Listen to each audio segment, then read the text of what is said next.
Years turned into decades, and the village of Lunara changed in ways that even Aaron could never have imagined. The once sleepy valley of weavers had become a haven of beauty, peace, and wisdom. Travelers came not just to buy cloth, but to learn the art of patience that had become the heart of Lunara's craft. Ilara had grown older now, her hair streaked with silver, her hands lined with time, but her touch remained steady, graceful, and sure. Each morning, she sat by her loom, watching the sunlight spill through the same window where her master had once sat. She no longer wove for money or fame. She wove for meaning. Every thread she placed was a prayer. Every pattern, a story. Children from all around the valley gathered at her doorstep to listen to her tales. She told them about the boy who found a golden thread, about his impatience to grow, his hunger to skip through life, and the emptiness he found at the end of that race. But she never said his name. The children always thought he was a legend, a moral wrapped in a myth. Sometimes, as she spoke, she would see the same spark of curiosity that Aaron once had, the same desire to rush toward greatness. When that happened, she would pause, smile, and tell them softly, the mystery of life is not in its speed, but in its unfolding. Every hardship, every joy, every pause is a stitch in the cloth of who we are. Skip one, and the whole pattern unravels. Her words became the soul of Luna. The villagers began to live differently, slower, more grateful, more present. They worked with care, ate together, shared stories by firelight, and watched sunsets without wishing for tomorrow. The simple act of living became sacred again. One evening, as the sky melted into shades of gold and violet, Ilara felt a deep peace wash over her. She finished her last tapestry, a vast, breathtaking piece that showed a great river winding through time, with faces and stories hidden in its currents. At the center of it was a single golden thread, glowing faintly under the fading light. She hung the tapestry in the heart of the weaving hall, where everyone could see it. Then she sat quietly by the loom, her eyes growing heavy as the day slipped into night. That was how the villagers found her the next morning, sitting upright, hands resting gently on her lap, a calm smile on her face. She was gone, but the room seemed alive with light. The tapestry shimmered softly, the golden thread pulsing once before fading into stillness. From that day on, the people of Lunara said that the thread of time had been completed, not by a man or a woman, but by two souls who had learned its truth across lifetimes. They renamed the weaving hall the House of the Mysterious Thread, and inside, they placed a small plaque that read, "Patience is the magic thread that weaves meaning into every life. Pull it too fast, and you lose the beauty of the design." Generations later, when new weavers came to learn, they found a secret pattern hidden in Ilara's final tapestry, two figures at a loom, working side by side. No one knew how it was woven. Some said it was a trick of light. Others believed it was the eternal bond of teacher and student, woven into time itself. And though centuries passed, the legend of the mysterious thread endured, a reminder to every soul that time is not a race to the end, but a journey meant to be felt, cherished, and lived one patient moment at a time. The loom still stands in Lunara, quiet and waiting. Some nights, when the wind moves softly through the valley, villagers say they can hear the faint rhythm of weaving, the whisper of two threads meeting again. Forever part of the tapestry of life. Night fell softly over Lunara, bringing with it a quiet wind that rustled the trees and whispered through the old weaving house. Aaron sat by the dying fire, the young apprentice asleep nearby, a half-finished cloth resting on her loom. The silver thread he had given her shimmered faintly under the moonlight. It filled him with a strange peace he hadn't known in years. He leaned back in his chair and closed his eyes. For once, his thoughts did not run ahead or backward. Time moved gently around him, like a slow river flowing toward dawn. But somewhere deep inside, he sensed that his story was nearing its end. As the fire dimmed, a familiar sound reached his ears, the faint tapping of a cane on the wooden floor. Aaron's eyes opened. Standing in the doorway was a figure he hadn't seen in what felt like a lifetime. The old wanderer. His cloak was the same deep shade of night, his beard streaked with silver and gold, and his eyes still glowed like embers. Aaron rose slowly, his heart pounding. "You," he whispered. "You're real." The old man smiled gently. "As real as the lessons you've learned." He stepped inside, his cane striking softly against the floor. "You've aged well, Aaron. I see the thread has nearly run its course." Aaron's gaze drifted to the table where the golden spool had once rested. Only a few pale strands of thread remained, thin as spider silk. "I almost ruined everything," he said quietly. "I used your gift like a thief, stealing time I hadn't earned." The wanderer nodded. "You wished to control what cannot be controlled. Most do. But tell me, what did you find at the end of all your skipping?" Aaron hesitated. "Emptiness. I gained everything I wanted, but lost every reason to want it." He looked toward the girl sleeping beside the loom. "It wasn't until I began teaching her that I realized how much I'd forgotten, how much life I had skipped past." The old man's eyes softened. "And now you understand why the thread was given to you." "I don't," Aaron said, shaking his head. "Why me? Why curse me with such power?" "Not a curse," the wanderer replied. "A mirror. It shows the heart of the one who holds it." You wished for ease, so the thread gave you a life without struggle and without meaning. It is only through effort that the soul learns to see beauty. You needed to lose time to understand its worth. Aaron sank back into his chair. And now, what happens when the last strand ends? The old man's voice grew soft, almost kind. When the thread ends, the weaver's work is done. Aaron's chest tightened. He looked at the sleeping girl again, her hair spilling across the loom. I don't want to leave her. She still needs a teacher. The wanderer smiled faintly. Then teach her one last lesson. But remember, every story must find its rest. Aaron nodded slowly. He rose, his legs trembling, and walked to the loom. He took the last strand of thread from the spool, a single, shining filament, and wove it carefully into the cloth the girl had been working on. The fabric glowed softly as if touched by starlight. He turned to the wanderer. Will she be all right? She will learn patience, the old man said, and she will teach it to others. That is how time heals itself through those who choose to live it fully. Aaron's eyes grew heavy. He felt warmth spreading through his chest. Not pain but peace, the slow fading of a long, weary journey. He sat beside the loom, his hands resting gently on the cloth. Thank you, he murmured, for letting me finish my story. The wanderer inclined his head. You finished it yourself. As dawn crept through the windows, the old man turned and walked into the light, his figure fading like mist. The golden thread that had once ruled Aaron's life vanished with him, leaving behind only the faint hum of the wind and the smell of morning.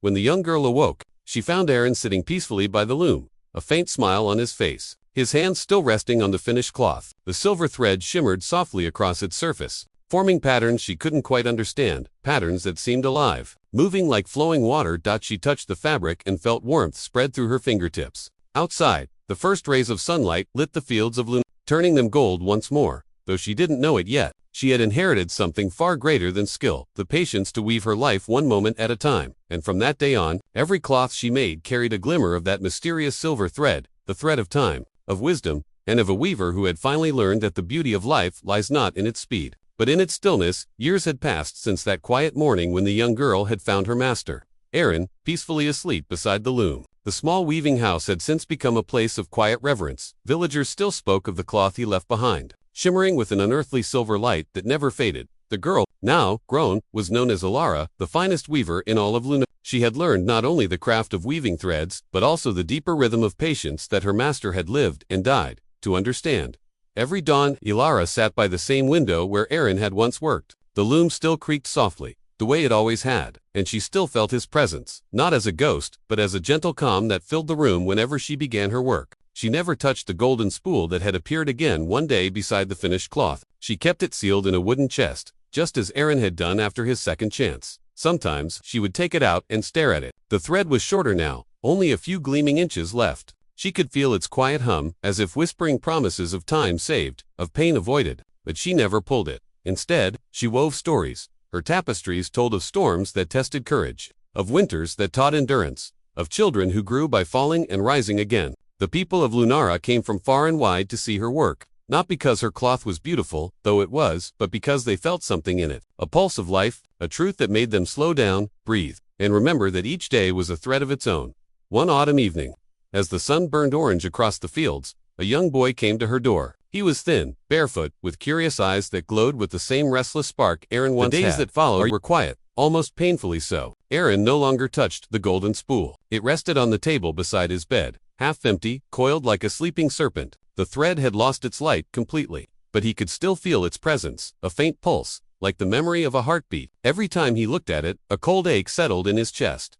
He had everything a man could want, wealth, fame, and comfort, yet none of it mattered. The faces around him were strangers. His friends were gone, some buried, others moved on. The apprentices who once worked under him had grown old while he was lost in the blinding leaps of time. When they looked at him now, they saw not a master, but a mystery. One morning, Aaron wandered into the market of Luna. The smell of roasted bread and flowers filled the air, mingling with laughter and chatter. Children ran between stalls, their hands sticky with honey. He watched them, feeling something stir inside him, a sorrow deeper than regret. He passed a small shop selling threads and yarns. An old woman sat behind the counter, her fingers working patiently over a loom. Her movements were slow but graceful, her face peaceful. Aaron stopped to watch. The woman looked up and smiled. "You seem lost, traveler," she said. "Are you searching for a color you can't find?" Her words pierced him. He shook his head. "I think I'm searching for time I've already spent." The woman tilted her head, studying him. "Ah," she murmured. "Then you must stop looking backward. Threads only break when we pull too hard."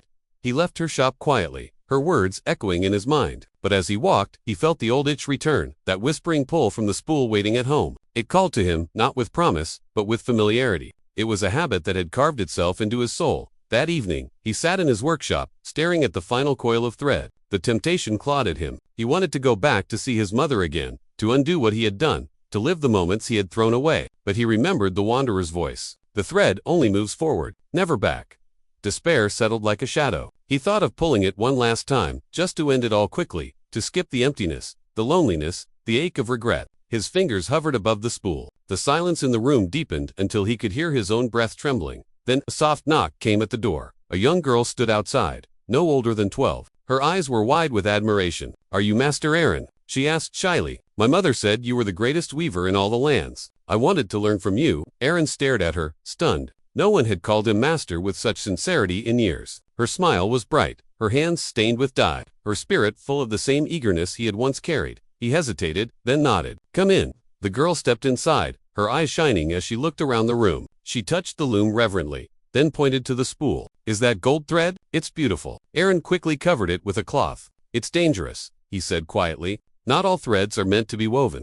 The girl blinked in confusion but said nothing. She sat at the loom and began to work, her fingers clumsy but full of energy. Aaron watched her, and something inside him began to ease. For the first time in years, he didn't think about time. He just watched the sound of thread against wood, the rhythm of patience returning. He began to teach her slowly, gently, the way his mother once taught him. How to listen to the cloth, how to feel the tension of the thread, how to breathe with the rhythm of the loom. The girl listened eagerly, laughing at her mistakes, celebrating her small successes. As days passed, she returned again and again. The house felt alive once more, filled with warmth and laughter. Aaron began to notice the colors of dawn, the taste of bread, the sound of rain against the window. He began to live, not rush. One morning, he awoke and realized something strange. The golden spool was gone. In its place lay a single silver thread, fine and shining like moonlight. It was short, no longer than his hand. He picked it up gently. It felt cool, weightless, peaceful. He smiled for the first time in years. "So this is what remains," he whispered. "The last piece of time I didn't waste." He took the silver thread to his loom and wove it into a small piece of cloth, simple, soft, and pure. When he finished, he handed it to the young girl. "This," he said, "is the only magic thread that matters, the one you weave with patience." She took it with a smile, unaware of the years behind those words. That night, as the stars lit the sky, Aaron sat by the window, watching the wind ripple through the fields. His heart was quiet. He no longer wished to pull or hurry. Time flowed again, slow, natural, and kind. He whispered into the night, "Mother, I understand now. The value of a life is not in how fast it passes, but in how deeply it's lived." And as dawn broke, the light caught the edge of his loom, glimmering faintly. The moon hung low over Lunara, life itself, casting silver light across Aaron's chamber. He sat alone at his loom, the faint glow of the golden spool resting beside him. The thread was shorter now, thinner, and no longer shimmered with the same warmth. His hands trembled as he worked, and though his creations had become more beautiful than ever, they no longer brought him peace. Days, weeks, and years had blended together. Aaron had long lost track of time. What began as a simple wish to ease his mother's burden had turned into a hunger he could not control. Each time he faced a difficulty, he told himself it would be just one more pull, one more leap past pain, past struggle, past waiting. He had become famous across the kingdom. Nobles and lords wore his work, and the king himself praised his skill. Yet every time Aaron looked into their faces, he saw strangers. The world had moved on, and so had he too quickly. One evening, while walking through the palace gardens, Aaron heard laughter. A young man and woman, perhaps his age, once, were chasing each other among the roses. They stumbled and fell, laughing uncontrollably. For a brief moment, Aaron smiled, but then the smile faded. He could not remember the last time he had laughed like that. In truth, he could not remember much of anything, not the sound of his mother's voice, not the smell of their little home, not the feeling of sunlight on his skin when he was a boy. He hurried back to his room, panic rising in his chest. The spool glowed faintly in the dark, its whisper calling to him like a ghost. He picked it up, clutching it tightly, tears burning in his eyes. "I wanted to live better," he murmured, "not faster." He sat on the floor, staring at his hands. They were no longer the hands of a young man. The skin had grown rough, the lines deeper. His reflection in the mirror startled him. He looked older than he felt inside. How many years had vanished in those blinding flashes of gold? He stood abruptly and stumbled toward the window. The city below pulsed with life, lanterns flickering, voices echoing through the night. He wondered how many days he had missed, how many moments he had leaped over without realizing. A soft knock came at his door. It was one of the palace servants. "Master Aaron," the man said quietly, "I bring sad news." Your mother, Mira, passed away this morning. She asked for you before she closed her eyes. Aaron's world stopped. His breath caught. He dropped the spool. It rolled across the floor, its light flickering weakly. No, he whispered. That can't be. He ran from the palace, through the streets, all the way to the small cottage where he had grown up. The door creaked as he entered, and the silence inside was unbearable. His mother lay peacefully, her hands folded, her face calm. She looked almost as she had years ago, but older, worn by time that he had skipped. He fell to his knees beside her. I should have been here, he cried. I should have stayed. He remembered her words, patience is the strongest thread, and they cut deeper than any blade. That night, he sat beside her bed until the candle burned low. His eyes never left the golden spool on the table. He realized then that every time he had pulled it, he had stolen not only his own days but hers as well. Time had taken its price. When dawn broke, Aaron buried the spool in the garden beside his mother's grave. But even as the soil covered it, the faintest glimmer of gold peeked through, tempting him with its silent promise. He tried to live without it. He tried to slow down, to feel the passing of the sun and moon, to savor the taste of bread and the sound of birds. But patience was no longer natural to him. His soul was restless. The silence of ordinary life felt unbearable. The weight of time, once too heavy to bear, now felt too slow. One night, unable to resist, Aaron dug up the spool again. The thread was almost gone now, no longer golden but pale, dull, like the last breath of a dying ember. He held it in his trembling hands. Just one more pull, he whispered, voice cracking. Just one more, to forget the pain. The moment he tugged, a gust of wind swept through the house. The candle went out, and the room filled with the scent of rain. When light returned, Aaron was standing in a grand hall, surrounded by strangers dressed in strange clothes. His reflection in a polished vase showed a man far older than he remembered, gray hair, weary eyes, and a threadbare soul. He had skipped through time again. But now there was almost nothing left to skip, and for the first time, he truly understood what the old wanderer had meant. When you rush through life to reach peace, you lose the very moments that make life worth living. He sank to his knees, clutching the nearly empty spool, tears streaming down his face. The golden thread, once a symbol of hope, now hung limp and lifeless, a reminder that he had spent his years not living, but escaping. The dawn crept through the window once more, and for the first time in many years, Aaron let the silence fill the room. He did not pull the thread again. He simply sat there, feeling time move slowly, painfully, beautifully. The morning sun shimmered over the rooftops of Lunara, and the hum of looms filled the air. Aaron stood in the workshop that now bore his name, Aaron's Fine Weavings. Rows of young apprentices worked beneath him, spinning colorful threads that glowed in the light. He should have felt proud. He had become what he'd always dreamed of, a master weaver, respected and prosperous. Yet something inside him felt hollow. The golden spool still sat hidden in his pocket, wrapped in cloth. He had pulled the thread twice, just twice, and already the world had changed. His life had leaped forward by years, his work perfected, his reputation blossomed, but he could not remember how it all had happened. The laughter of his early apprentices, the mistakes he must have made, the nights of effort, all gone. It was as if someone else had lived those moments for him, and he had simply arrived at the result. A hollow victory that evening. Aaron visited his mother, Mira, who now lived in comfort. Their home was filled with warmth, the scent of bread baking, the sound of the fire crackling. She smiled at him, her eyes filled with pride. You've done well, my son, she said softly. You've given us more than I ever dreamed. Aaron smiled back, but it felt forced. Yes, I suppose I have. She reached for his hand, noticing how tense it was. But why do you look so tired? You used to laugh more when we had less. Her words stung. He didn't know what to say. How could he explain that he had simply skipped the laughter, that he had erased it with a tug of a golden thread? That night, sleep refused to come. He sat by the window, the spool glinting faintly in the moonlight. His thoughts churned like restless water. What's the point of working so hard? He muttered. If I can reach success faster, if I can skip the pain, why not? The whisper of the spool seemed to answer him, faint, musical, almost seductive. Pull me, and the waiting will end. The second temptation weeks later. The mayor of Lunara announced a grand weaving contest. The winner would become the royal clothmaker, a position that would bring wealth, honor, and access to the king's court. Aaron's rivals prepared day and night, but he, restless and impatient, stared at the half-finished cloth on his loom. The intricate patterns were beyond his skill, at least for now. He clenched the spool in his fist. His mother's voice echoed in his memory. Patience is the strongest thread. He hesitated, then ignored it. Just one more pull, he whispered. Just until I've mastered the pattern. The golden thread shimmered. Time rippled again.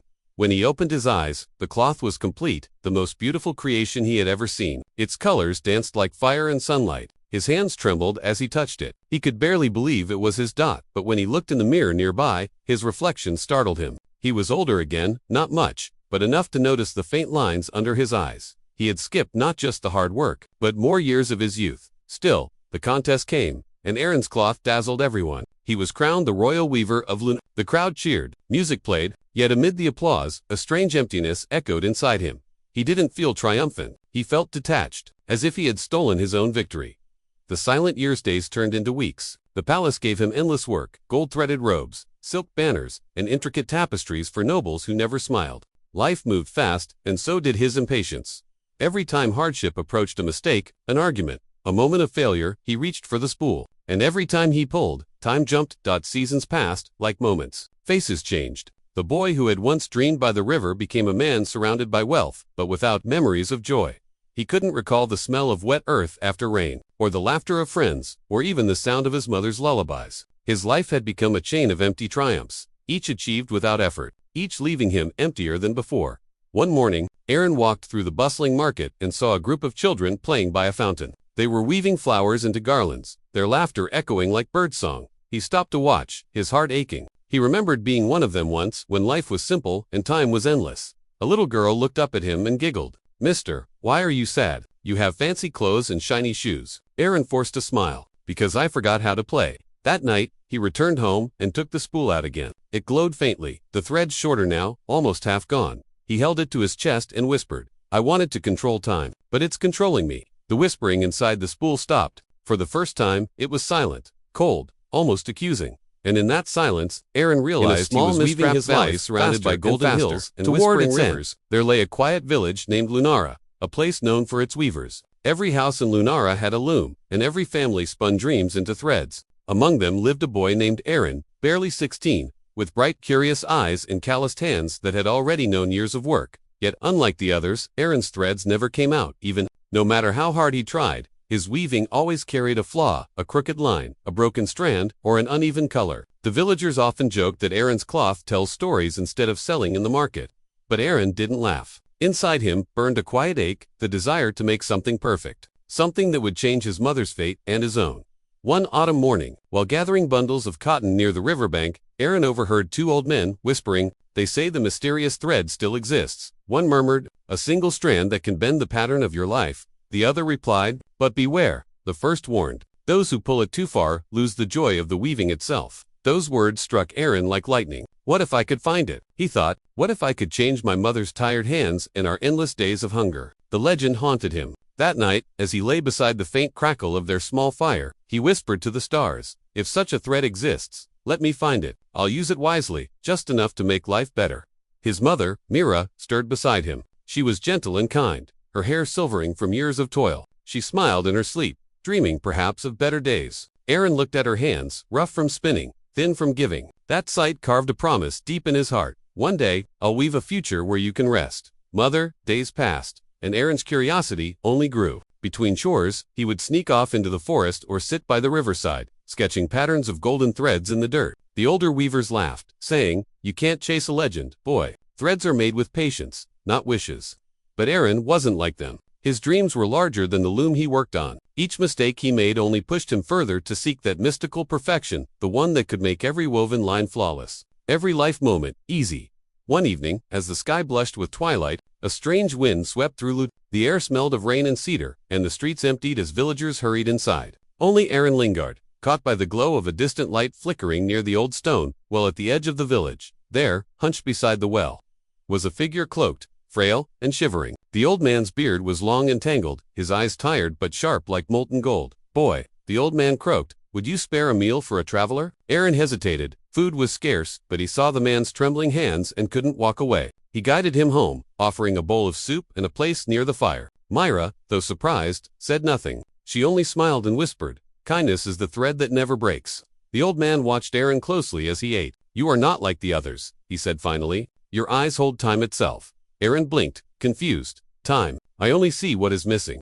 The man chuckled, reaching into his robe. From the folds, he pulled out something small, a golden spool, gleaming faintly even in the dim firelight. It looked ordinary at first glance, but when Aaron leaned closer, he saw it shimmer as though stars were trapped within the thread. "This," said the wanderer softly, "is a gift for a heart that dares to dream." Aaron's breath caught. "Is this the mysterious thread?" The old man's eyes darkened. "It is the thread of your own life. Pull it, and time will move forward. But heed my warning: once pulled, it cannot be undone. The faster you weave, the sooner your story ends." Before Aaron could ask more, the wind howled again, and the fire flickered out. When the light returned, the old man was gone, leaving behind only the golden spool resting in Aaron's trembling hands. He stared at it, feeling its warmth pulse like a heartbeat. Outside, the storm raged, and thunder rolled across the hills. Aaron didn't know if this was a blessing or a curse, only that the dream he'd whispered to the stars had answered back. From that night onward, the boy who could never weave a straight line held in his hands the power to shape time itself. Morning sunlight streamed through the small cracks of the window as Aaron awoke to a silence so deep it almost hummed. For a moment, he thought the events of last night had been a dream. The storm, the wanderer, the golden spool that glowed like a captured star. But then his gaze fell upon the wooden table beside his bed. There it was, the mysterious thread, coiled in a perfect circle, shimmering faintly in the morning light. Aaron reached out to touch it. The spool felt warm, alive, somehow, and as his fingers brushed it, he heard a faint whisper in the air, like a sigh that carried 1,000 voices. He jerked his hand back, his heart racing. "It's real," he whispered. "The legend, it's real." His mother Myra was outside already, humming softly as she washed clothes by the well. She had no idea that her son now held the power to bend the rhythm of their lives. All day, Aaron couldn't concentrate. The villagers came to trade yarn and gossip as usual, but his eyes kept darting toward the hidden spool inside his satchel. His hands trembled as he worked the loom, the shuttle missing beats, the threads tangling. His mind was far away, caught between fear and wonder. By evening, he could bear it no longer. He hurried to the small attic above their home, the place where he often went to think. The light of sunset poured through the dusty window, painting everything gold, the same hue as the thread itself. He took the spool out again and held it in both hands. The whispering returned, soft, rhythmic, and strangely soothing. Then he remembered the old wanderer's words. "Pull it, and time will move forward. But once pulled, it cannot be undone." His heart pounded. "What if it's true?" he murmured. "What if I could skip the boring days? What if I could make our lives easier?" He thought of his mother's tired face, of the aching grind of each sunrise that brought only more struggle. He didn't want to waste his life waiting for happiness to arrive. With trembling hands, Aaron pinched the golden thread between his fingers and tugged, just a little. The world blurred. The colors melted into light. A strange rushing sound filled his ears, as if time itself had taken a deep breath. Then, suddenly, silence. He blinked and gasped. The sun was higher in the sky. The shadows had shifted. His mother stood outside, waving happily at someone. Aaron ran to the window. Their small house looked newly repaired, the cracks filled, the roof thatched. The once empty shelves now held loaves of bread, and on the table lay a pile of neatly woven cloths, his own, finished perfectly. He rushed outside. "Mother, what happened?" Myra looked at him with gentle confusion. "What do you mean? You've been working hard all month. Your weaving has improved so much. Aaron, people say your cloth is the finest in Lunara." Her words stunned him. A month had passed. He had pulled the thread for only a second, and yet weeks had vanished like smoke. Aaron touched the spool again, hidden in his pocket, feeling its faint pulse. It hadn't lied. Time had truly leaped forward. That night, he couldn't sleep. His mind spun like the wheel of his mother's loom. The possibilities were endless. If one tiny pull could skip a month, what would happen if he pulled it again? He could skip the cold winters, avoid the hunger, wake up one morning with enough skill to become the best weaver in the kingdom. He could make his mother proud, give her a life free of pain and poverty. But the wanderer's warning echoed in his memory. The faster you weave, the sooner your story ends. Still, Aaron's curiosity and his heart's longing burned brighter than caution. The next day, when no one was watching, he sat by the river and stared at his reflection. His eyes looked older, wiser even. He felt like he had stolen something from time itself. He smiled. "Just one more pull," he whispered, "just to see what happens." He gripped the golden thread and pulled again. This time the air shimmered violently. The wind roared through the trees. The water in the river rippled backward, then surged forward. When the world settled, Aaron was taller, his voice deeper. He was standing by a larger house with looms that spun faster and neighbors calling his name with respect. Years had passed in the blink of an eye. He had become what he always dreamed of, a master weaver, successful and admired. But as he looked around, something inside him tightened. He could not remember how he had achieved it. The long nights, the small triumphs, the laughter, the lessons. All of it was gone. And for the first time, the golden thread in his pocket felt less like a gift, and more like a chain.